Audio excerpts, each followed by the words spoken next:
Notre projet de voyage s'est déroulé en Angleterre. Tout d'abord dans le sud, vers Brighton, puis un peu plus loin dans les terres, vers Glastonbury. Nous devions passer 2 semaines dans un chantier international en tant que bénévoles.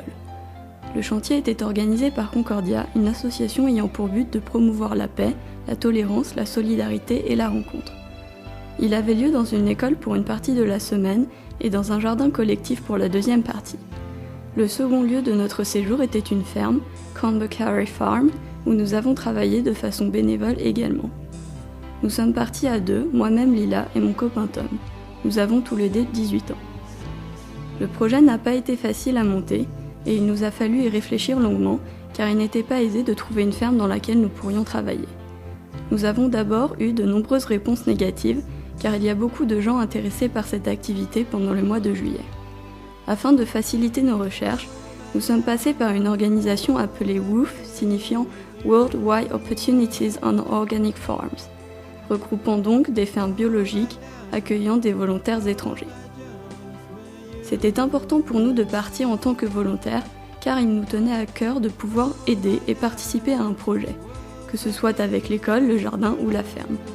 De plus, nous voulions vraiment partager des choses avec d'autres personnes, échanger nos savoirs, nos cultures, découvrir d'autres modes de vie, d'autres manières de penser.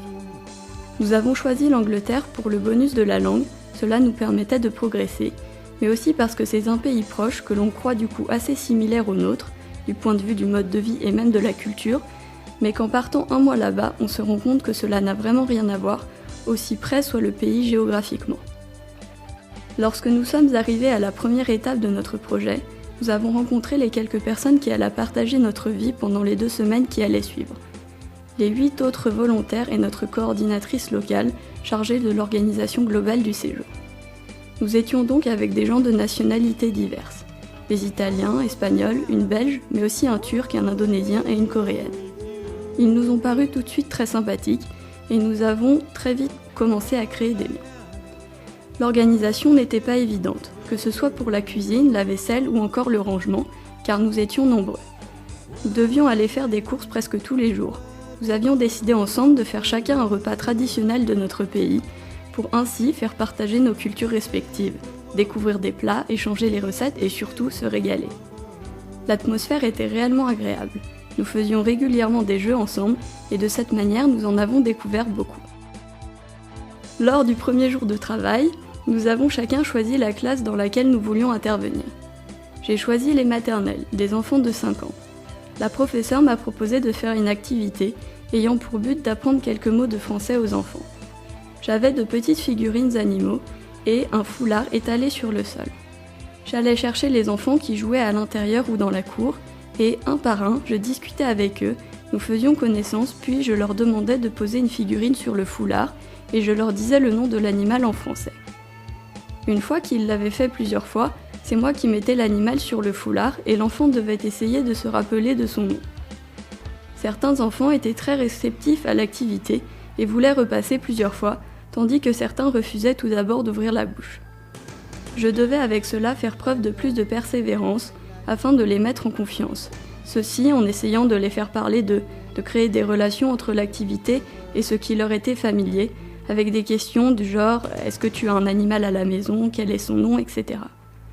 Nous avons aussi fait du travail de rénovation, comme refaire la peinture d'une salle de classe ou encore peindre des petites cabanes de plage placées dans la cour pour les enfants.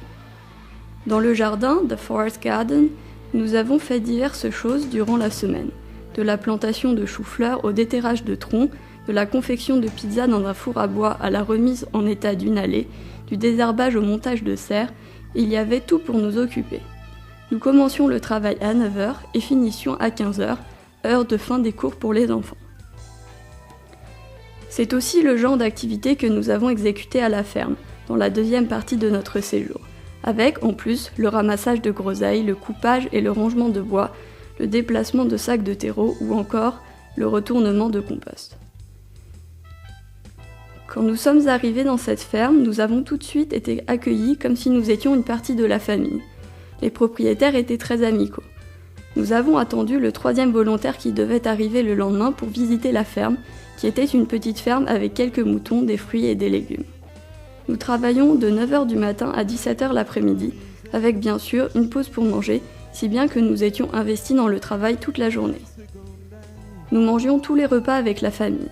Pendant notre temps libre, Tom a joué un peu de guitare avec Brandon, le fils de la famille.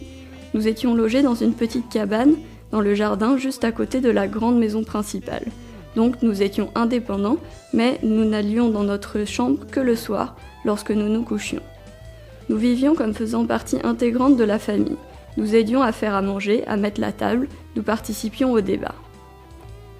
Les échanges ont été le centre de tout ce que nous avons fait durant ces 3 semaines. Nous avions chacun une place à part entière en tant que travailleurs. Nous pouvions voir que ce que nous faisions était réellement utile car les autres nous le disaient et étaient contents de notre action.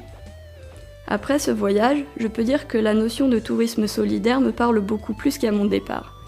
Je la définirais en disant que c'est le fait de voyager en accordant une importance toute particulière à la rencontre et à l'écoute des gens. Je crois que le partage est fondateur de cette notion car sans partage, il n'y a pas de solidarité. Il faut tout d'abord apprendre à connaître l'autre et comprendre ce dont il a besoin, afin de répondre à ses attentes le plus justement possible. J'ai été très marquée par l'attitude des Anglais en général par rapport aux touristes étrangers. En effet, à chaque fois que nous avons eu un doute, une question ou un problème, quelqu'un a su nous répondre, sans cette sorte d'énervement qu'on peut rencontrer en France. Par exemple, dans le train, le contrôleur est allé nous imprimer un petit papier sur lequel était notée la station où nous devions sortir du train et même le train que nous devions prendre à la correspondance. Pourtant, nous lui avions juste demandé si la station où nous devions descendre était bien celle que nous pensions. Il nous avait répondu et on lui avait dit ok, mais pour être sûr que nous avions bien compris, il était allé imprimer son petit bout de papier. Impressionnant. Ce pays que je pensais connaître est en fait tellement différent du nôtre. Avec son énorme petit déjeuner, son mini midi, son snack pâte saucisse à 16h et son repas à 18h, avec son thé et son café avec plus d'eau et de lait que de café, toute la journée, même par 30 degrés, car nous l'avons expérimenté à la ferme, ces bus qui marchent 24 heures sur 24, c'est basically et I mean. J'ai découvert à quel point on peut s'épanouir en entrant en contact avec toutes sortes de personnes, et je souhaite à tout prix revivre des expériences comme celle-ci, qui m'a beaucoup apporté. Et qui a, je sais, aussi beaucoup apporté à la petite école où nous étions, le jardin et la ferme.